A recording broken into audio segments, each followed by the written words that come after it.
3, 2, 1, pleacă! Dar și eu am luat țepe cu un Q7 la manet și era furat. Serios? Pe cuvântul meu am pierdut 37.000.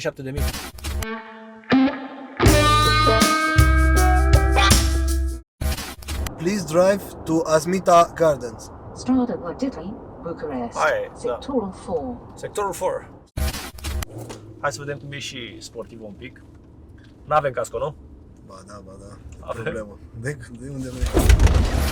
Salutare, dragi prieteni, sunt Andy Popescu și astăzi facem un vlog cu Silviu. Silviu. Am vrut să fac un vlog cu tine pentru că niciodată nu am mers cu ultimul S-clase. Ci că nu contează câte clase ai, contează să ai S-clase. Alo! Fiți atent! Un spectacol frumos! Din ce an este mașina asta? 2021. Cât costă? Undeva la 135.000 de euro. Asta dacă vorbim prețul de second. Prețul de listă e undeva la 174.000. TVA Băi, inclus. Nu e, adică 170.000, sunt puțin surprins că e 170.000, mă așteptam să fie vreo 130.000, serios. Da, prețul de listă la asta e destul de mare pentru că e fiind 500 și L. E un pic mai mult.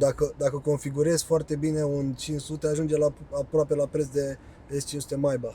Mamă, deci am găsit un S500 Maybach, era 200.000 plus TVA. L-am văzut la salonul auto, marfă mașină. Adică parcă aș da 30.000 pentru pachetul de Maybach. Clar. 30.000 merită. Momentan la mașinile astea e destul de problematic cu ele pentru că pe S-clase sunt foarte multe limitări.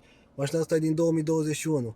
De exemplu, mașina asta are farurile digitale. În momentul ăsta, dacă vrei să-ți comanzi cu faruri digitale, nu mai poți, trebuie să spună multibeam, adică să face un downgrade. Chiar mă uitam că și la Brabus, acum iau modelul ăsta 500 și cu farurile multibeam, nu au cum să pună astea digitale, deci că ții un Brabus, da? Ai o grămadă de bani pe el, 200 și ceva de mii, 300 de mii pe un Brabus și ai farurile medii. Putem să explicăm oamenilor foarte pe scurt diferența între farurile digitale și multibeam? Farurile digitale sunt...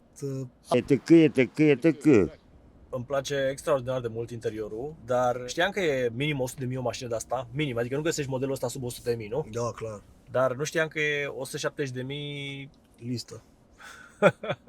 Da, și acum cu perioada asta de când nu se fabrică atât de greu, nici nu prea mai sunt discounturi. Înainte luai super discounturi la orice limuzină, și la Audi, și la BMW, și la Mercedes. Acum, adică dacă te duci la o reprezentanță, cred că mai mult de 7% nu reușești să obții, dacă ești un client bun. Înainte să dea 20% discount sau... Și asta din cauza problemei cu chipurile din China, nu?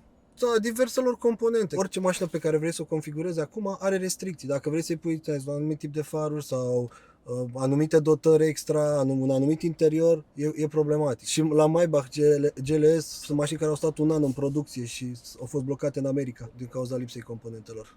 Câți kilometri are mașina asta? 68.000, Și acum după un an și 60.000 de kilometri, cu cât o iei? undeva la 130 TVA inclus. Deci doar 30.000 pierzi. Da, păi acum dacă nu se dau discounturi și nu sunt mașini, Deci 130.000 preț cash da, pentru o mașină cu 60.000 de kilometri. Mi se pare mult. e enorm.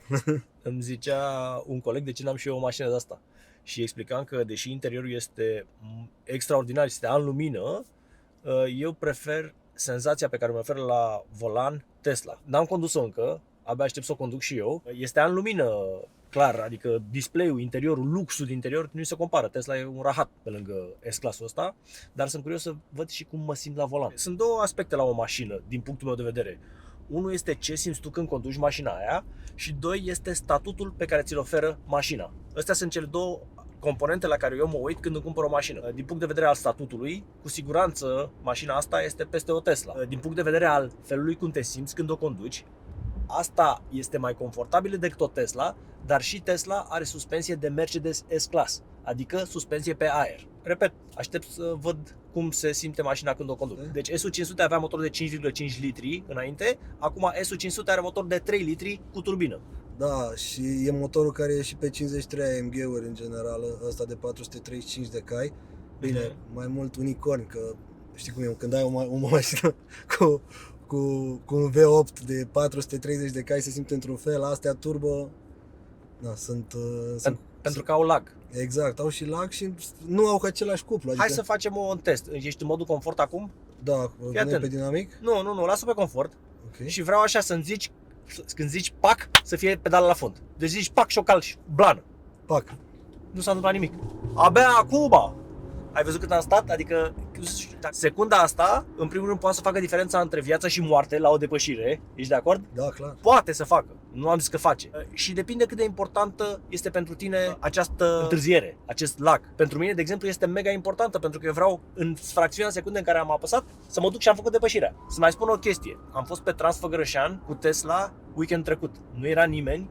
La 9 dimineața am plecat din Sibiu.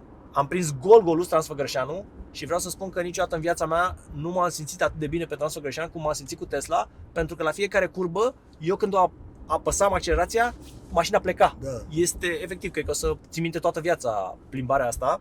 Este felul cu care te simți. Și dacă eu mă simt bine cu chestia asta, să știi că nu înseamnă că tu trebuie să simți bine sau voi vă simțiți bine. Fiecare om trebuie să aleagă după gusturile lui. E foarte important, pentru că foarte mulți oameni mă întreabă pe mine: Andy, ce mașină să-mi iau? Să-mi iau asta sau să-mi iau asta? Și eu de fiecare dată le spun: băi, ia-ți mașina care îți place ție, testează mașina, vezi dacă îți place și aia e mașina. Da, știi cum e, până la urmă, nu e frumos ce place tuturor, e frumos ce îmi place mie. Aia e treaba. Nu poți să spui, aia e bună, aia e proastă, asta e... Și mai ales, nu trebuie să critici gustul altuia, pentru că tu nu știi ce simte el. Corect. Astea sunt niște chestii extrem de importante după părerea mea. Hai să vorbim despre mașină.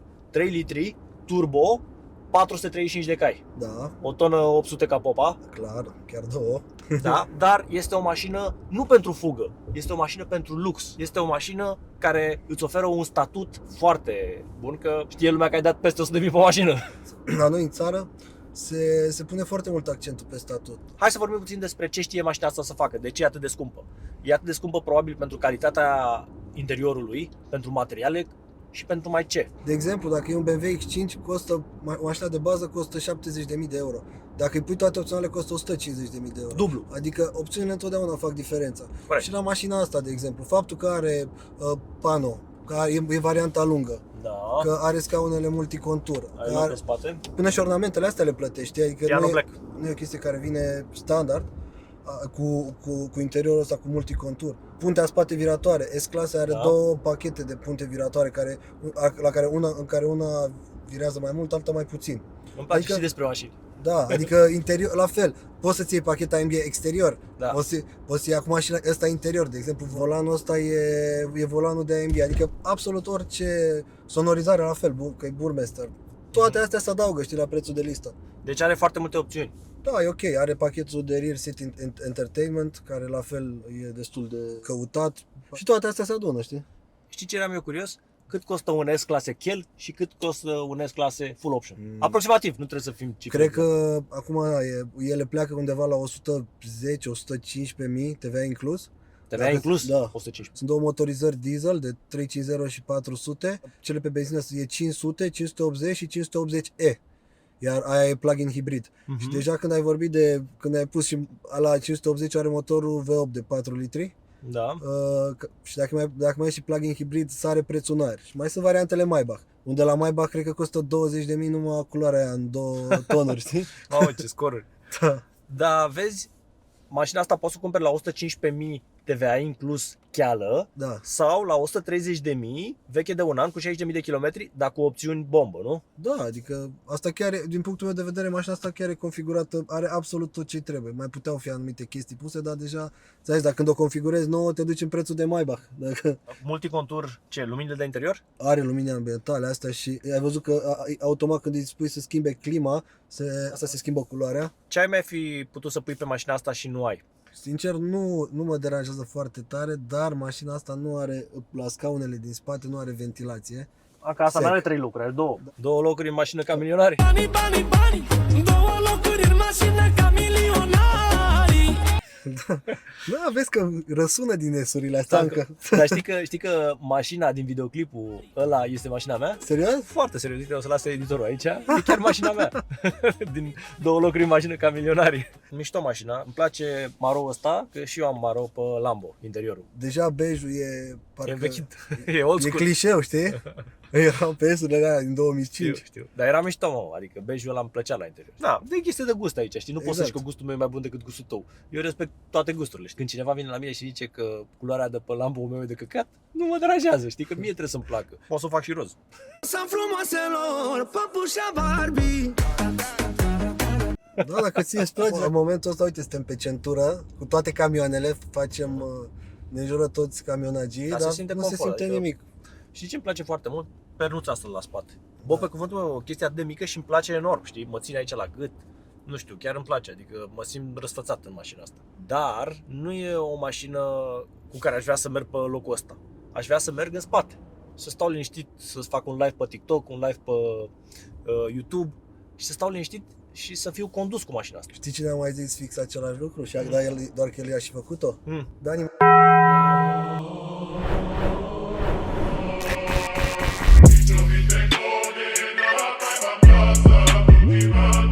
Văd că are o tabletă în spate. Ce poți să faci pe tablețica asta? Poți să schimbi scaunele? Nu au comenzi separate, dar asta e de la sistemul de entertainment. Samsung. E cam ușor așa. E cheap. Samsung e marcă bună. Și eu am telefon Samsung.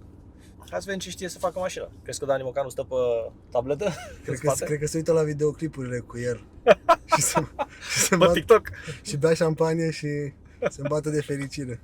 Și puntea asta viratoare pe spate, deci O simți, a? simți că nu... E raza mai mică de bracare. Da, și, Uite, scaune active. Ai luat curbă la dreapta, mi s-a umflat partea asta. da. Scaunele active îmi plac foarte mult. Le-am văzut prima dată pe iOS-ul ăla din 2007. Mie altă dotare care chiar mi se pare practică e Linguatronicul. Da, că vorbești cu el, nu? Da. Hey Mercedes, How can I help? what do you think about Audi? Super. Business is all about competition. Hey Mercedes, How can I help? what do you think about BMW? The same as you do. Otherwise, we would not be sitting here. Cât o fi opțiunea asta, linguatronică? Da, cred că e undeva la 3-4 mii I'm de euro. sorry. if I can't help you 3-4 mii de euro right să now. vorbești cu mașina. Call baby! Call baby! Call baby! Dar văd că te pricep foarte bine la mașini. Cu ce te ocupi? Cu vânzări de mașini. Am un parc în România, Da? unul în Germania și un site de licitații. Le poți să iei mașinile mai ieftine dacă licitezi?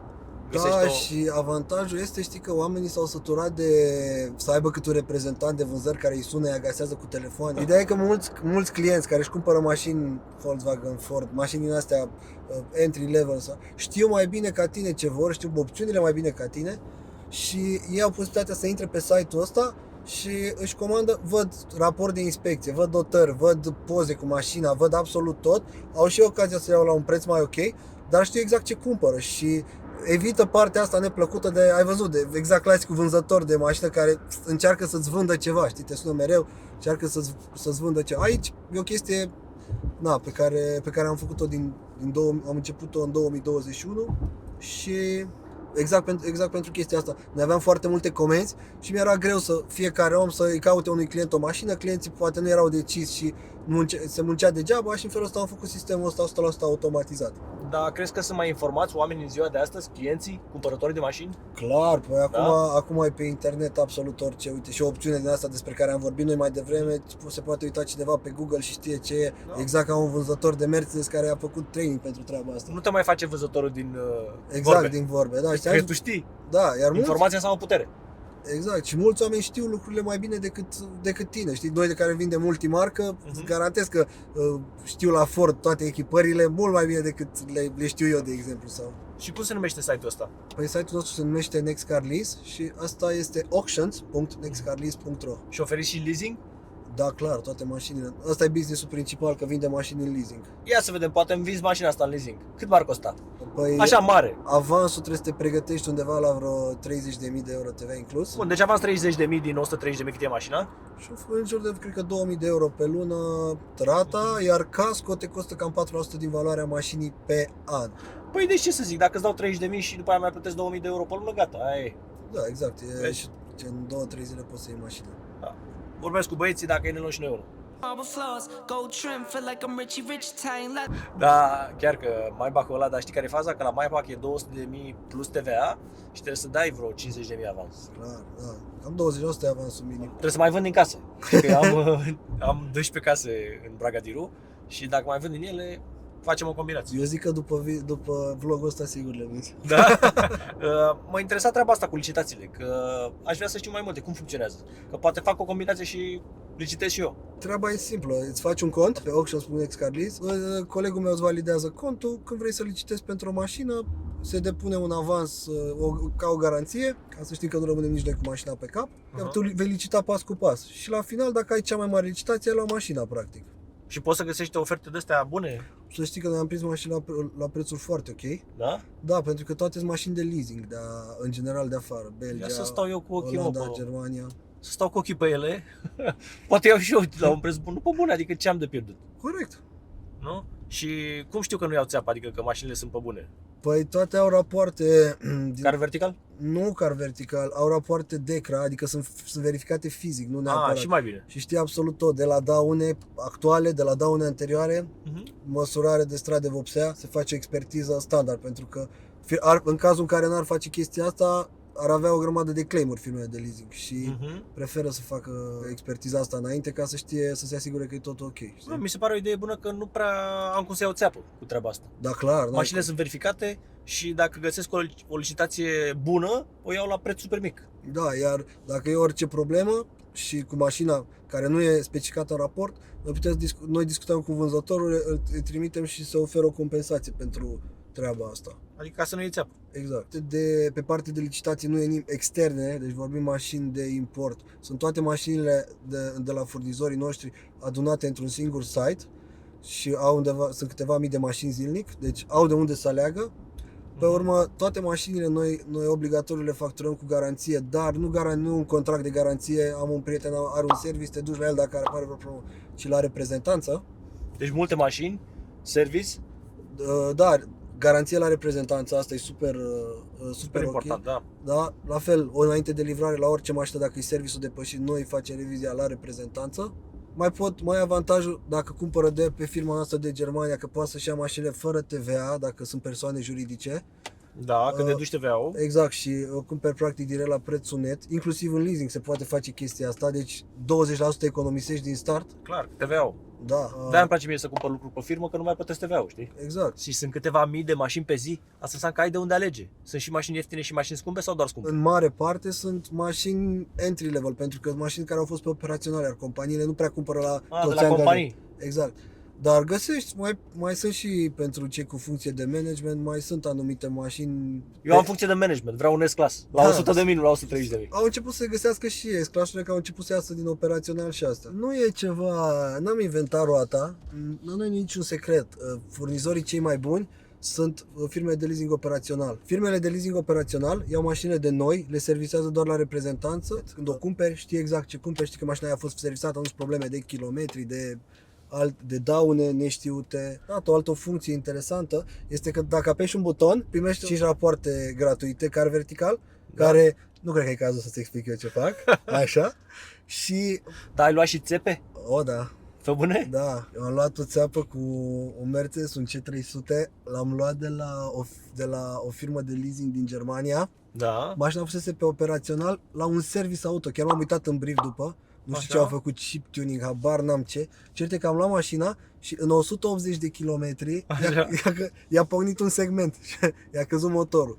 Băi, și a costat undeva la 12.000 de euro reparația. Dar cât de veche era mașina? S-a întâmplat în 2020 și mașina era 2018. Deci 2 ani? Da. Și câți kilometri avea? 130.000.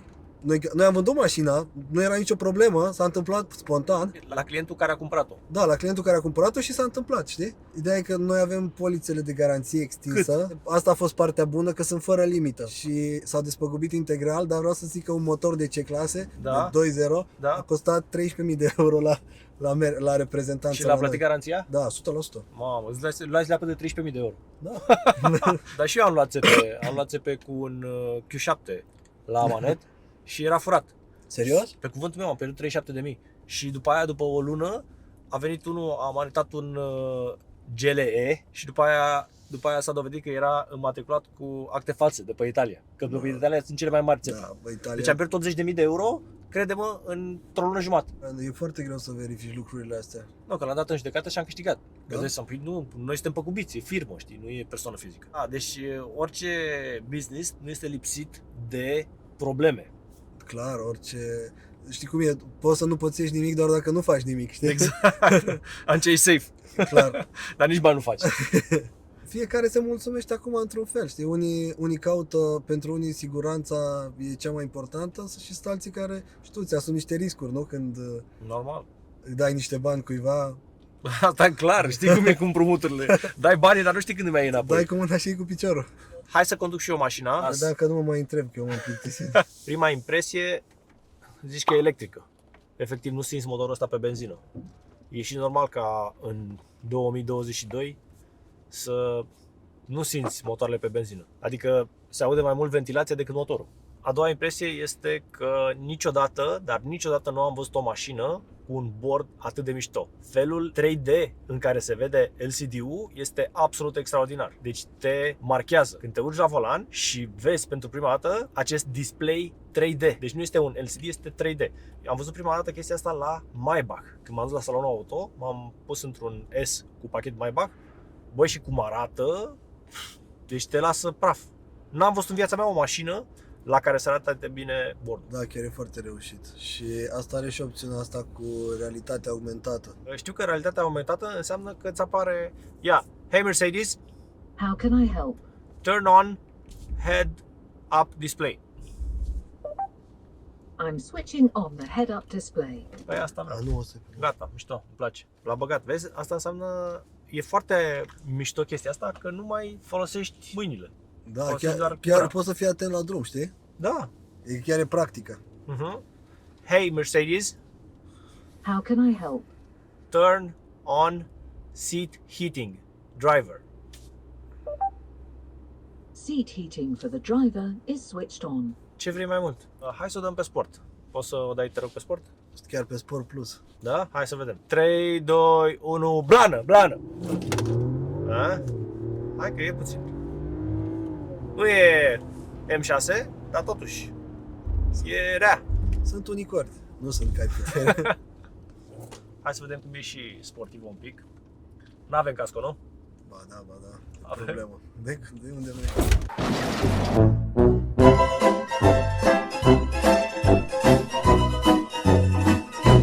Hai să vedem de pe loc. 0-100. 3, 2, 1, pleacă!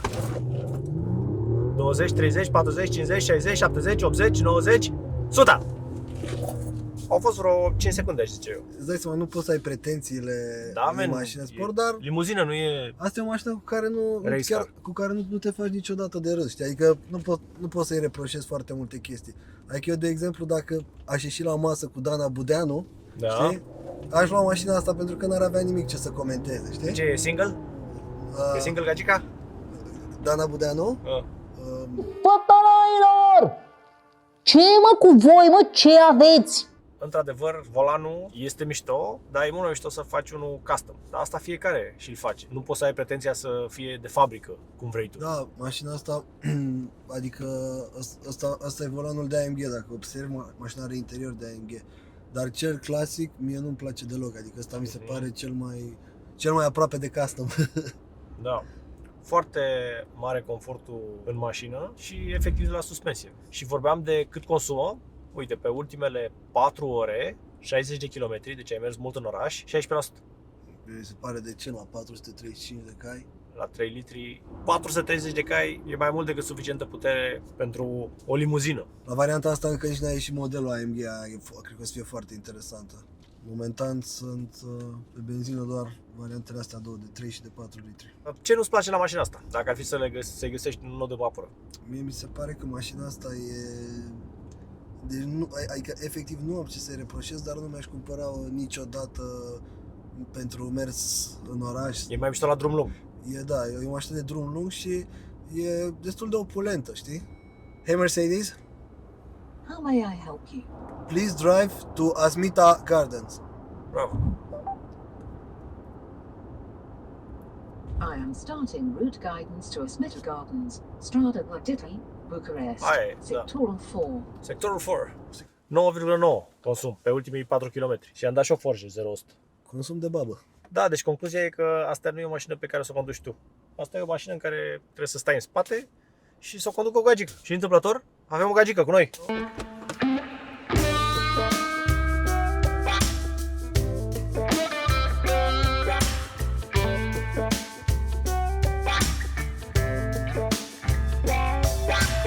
Domnilor, sunteți gata? La Han! I can't let them take my soul. Nah, nah, nah, nah, no. Oh, I can't let them take my soul. Nah, nah, nah, nah, no. Așa da. Deci pot să spun că mie îmi place mai mult să stau pe telefon și pe TikTok și pe astea decât să conduc mașina. Păi pentru asta cred că asta e și ideea, știi, la lung. În general, ți-am zis, asta e drawback cu mașini, este că m-ai întrebat mai devreme ce mi se pare era. Nu lipsesc comenzile pentru scaunele din spate. Da, bine, asta e o opțiune pe care poți să o pui. Da, clar, dacă... Ce știe să facă tableta asta? Are o dată pe parte de Navi, îți arată, adică Navi știe exact până când trebuie să fie caldă ciorba. Mi se pare foarte, foarte de calitate imaginea. Da, chiar e ok. Poți să dai zoom pe ea? Pe navigație. Cred că asta e integrată cu, dar nu știu dacă Deci arată mai mișto decât ți arată mașina, practic, cum mergem noi. Foarte tare. Îmi place. Adică zici că filmează cineva cu drona. Da, chiar e ok. Aici ce ți arată? Accelerație, frânare, motorul, ce cuplu și ce putere. Ce tare! De obicei informațiile astea erau doar în bord. Da, și poate să le vadă și copiii, știi, dacă se întreabă copiii cât consumă mașina, nu mai trebuie să le spui tu, își iau singuri. Setări, lumini ambientale, absolut tot, culori. Și practic poți să le reglezi și din tabletă. Da, exact. Uite, are aici o tabletă foarte mișto. Deci uite cât loc ai, e incredibil. Dacă aveai comenzile din spate, aici, astea, puteai să muți scaunul șoferului. Da. Eu așa aveam din 2000, din 2007 era. Și câte mașini vindeți pe lună? Depinde, sunt luni și luni. Ideea e că e greu de estimat că e și firma din Germania și firma de aici. Dar aici undeva la 10-15. Da? Așa. Adică românului îi place Mercedes S-Class. Da. Dacă nici S-clase nu-i place. Ce poate să-i placă? BMW-ul seria 7. Da. Dar BMW-ul este puțin mai sportiv, știi? Adică e mai driver-oriented în general. Da. Mercedes e mai luxos, e mai rafinat. Cam asta spune românul în general despre diferența între BMW și Mercedes. Cum ți se pare mie mașina? Hai să vedem și ce zice o femeie. Iertați-mă, domnule, dar eu nu am o părere. Aș da-o oricând pe o Honda Type R. Ei îi place Type R. I-am dat să conducă Lambo și mi-a zis, nu domne, Honda e mașină, nu Lamborghini. Mai au și astea o piață, să știi că sunt niște clienți care aparte pentru mașinile astea. Poate mă repet, dar rămân la ideea că aș da 30.000 în plus pentru pachetul de Maybach. Pentru că ai pachet exterior-interior. Primești și paharele de șampanie la Maybach. Da, mai pentru asta. Da, mă, e o mașină mișto, nu zic. Dar ți-am zis, nu prea mă văd eu cu gagica mea să merg pe Transfăgăreșan cu asta. Ce am remarcat la primul S-Class din viața mea este că atunci când am condus de la Cluj la București, m-am dat jos din mașină și nu eram obosit. Și mi se pare un mare avantaj și o să vedeți chestia asta când o să conduceți Mercedes S-Class. Faci sute de kilometri, dai jos din mașină și nu-ți vine să crezi că nu ești obosit. Pentru că mașina este foarte confortabilă, pentru că are foarte multe chestii care te ajută, printre care Distronic-ul, nu știu, te simți că ai mai puțin workload. Să vezi cum este să mergi cu o Dacia 1300 din 70. Băi, ești super obosit, deci te dai jos, mamă, zici că am tras la sală. Fără mișto, mi-a zis cineva chestia asta și am simțit-o pe pielea mea și nu o simți? Ba da, orice limuzină de genul ăsta e... Ideea e că pentru asta au fost proiectate și de aici reveni la întrebarea că de ce ai nevoie de ce ai nevoie când îți cumperi o mașină. Dacă faci drumul lungi, ai nevoie de asta, dar pentru București nu e practică deloc. Știi că am zis eu, primesc în fiecare zi sute de mesaje în care oamenii mă întreabă ce să-mi iau mașina aia sau mașina aia. Gândește-te la ce folosești mașina aia și gândește-te ce vrei tu de la o mașină. Da. Așa faci o alegere corectă când îți cumperi o mașină. Dacă ai 4 copii, degeaba ți iei 911. 2 locuri în mașină ca milionari. Sistemul ăsta are sistem Burmester. Ce alte sisteme mai poate să fie băgate de sunet? Ai idee? Păi ăsta e Burmesterul simplu și mai e și Burmester 3D, care e mult mai avansat. Și e probabil doar 10.000 de euro în plus. Da, e un fleac. Ce vrei, mă, n-ai cum să ai super calitate și pe bani puțin, știi? Da, problema reală e că dacă configurezi unul top, pentru că pe mașina asta, gândește-te că poți să pui inclusiv vopseaua mată, Magno. Vopseaua mată Magno la fel, dacă îi pui scaunele astea, îi pui vopsea mată, îi pui absolut toate 20.000 de euro. Poate chiar mai bine, știi? Contează și câți bani faci. Știi cum e, întotdeauna trebuie să te focusezi cum produci mai mult, nu cu cheltui mai puțin. Aia e treaba, știi? Foarte bun remarcă. Există pe mașinile vechi, primele mașini aveau cruise control. Adică o puneai la 80 la oră și stăteai la 80 la oră. Dar dacă mașina din față punea frână, intrai în ea. Da. După aia s-a inventat Distronic-ul, adică Adaptive Cruise Control. tu mergi cu 80 la oră, dacă mașina din față pune frână, pune și asta frână. E și o măsură de siguranță, pentru că dacă tu te uiți pe telefon, ți-a pus frână. Da, și pre-safe-ul chiar a fost o chestie care a salvat multe mașini. Cum funcționează pre-safe-ul? Păi pe baza Distronic. Există, de exemplu, pre-safe-ul te avertizează doar, dar nu frânează, dar Distronic-ul la Mercedes, la Driving Assistant Plus la BMW și Adaptive Cruise Control la Audi chiar îți pun frână dacă ai un obstacol în față, fie pieton, fie mașină. Da, dar mai există și ghosting. Știi? Când mașina spune frână. Mi s-a întâmplat și mie la Tesla. Ți s-a întâmplat și ție la Tesla? Să spună frână? Da, am văzut că spune. E foarte... Se întâmplă. Deci se întâmplă să îi se pare ceva și pune o super frână, știi? Da, știu. Ai mai auzit de chestia asta, nu? Da. Da, normal, mai dă și tehnologia rateu. Dar oricum, e pretty safe. Și îți trage și de centură. Da. Pre-safe-ul. Adică te pregătește de impact. Da, iar și în cazul ăsta chiar poate să-ți salveze Viața. Este clar că asta este una dintre cele mai încărcate de tehnologii mașini făcute vreodată. Că Da. Mercedes se știe că investește o grămadă de bani în inovație, în tehnologie. și siguranță. Pe modelul ăsta apar ultimele tendințe în materie de siguranță și tehnologie și tableta mare. Tableta asta este și pe C-clasă, un modelul nou. Și probabil că multe din dotările ei se vor regăsi pe următoarele modele. Dar se uită lumea la mașină. Da. Eu cred Păi că se nu uită e- la șofer, da. E ok.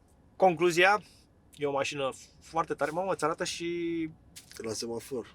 Da? Ca să vezi semaforul. Băi, Da. ce tare e asta. Concluzia, e o super mașină. Este scumpuță la 170.000 de euro. Face banii. Eu aș prefera să dau 30.000 de euro în plus și să iau pachetul de Maybach, care e 200 plus TVA. Confort, nu obosești în ea. Ai super spațiu de stau picior peste picior aici. Cam asta a fost vlogul. Lăsați-ne un comentariu. Puteți să intrați pe Nextcarlist Nextcarlist.ro, auctions.nextcarlist.ro și nextcarlist.de, ăla de Germania. ca să vă luați o mașină la licitație. Eu o să caut un S-Class.